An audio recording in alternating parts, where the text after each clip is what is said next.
Cork flooring is an easy to install and easy to maintain flooring surface. We'll begin by prepping the area for installation. Some tools that we'll need for the project are a pencil, a rubber mallet and a tapping block, spacers for the wall, a tape measure, and a tile cutter or a table saw.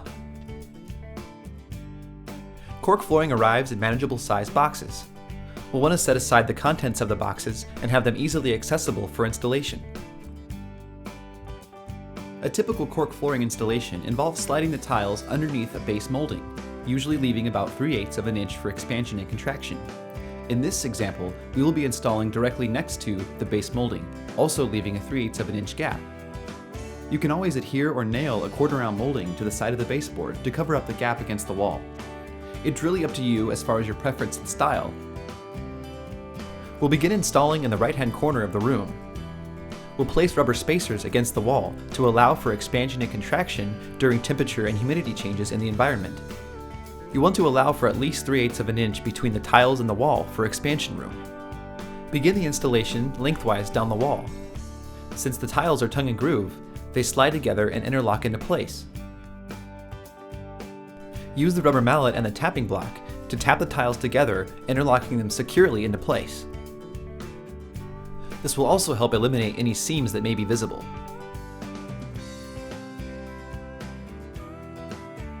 Continue down the same direction, interlocking the tiles and tapping them into place. Make sure to use your rubber spacers against the wall to maintain the proper distance.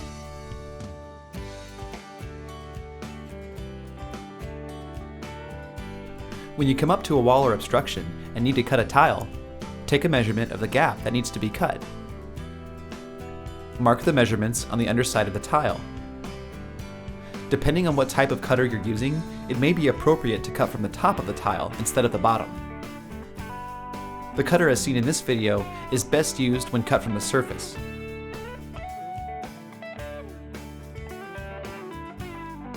Once the first row of tiles is complete and the last tile is cut into place, use the remnant piece to begin the next row of tiles.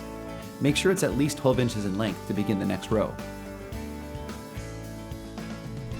When interlocking the next row of tiles, use the rubber mallet to lightly tap down the tile into place. Use the tapping block to align the seams and secure any gaps. As you continue down the next row of tiles, we found it helpful to use the tapping block to perch the tiles up at an angle and then tap them into place with the rubber mallet.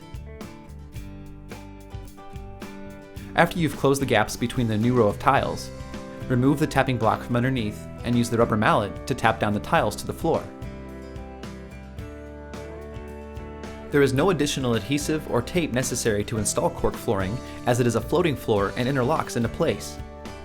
The flooring also includes an underlayment built into the tile, allowing it to be a soft, quiet, and warm floor underfoot. There are many outstanding benefits to cork flooring, and if you'd like some more information, please contact our friendly customer service team or request a sample online.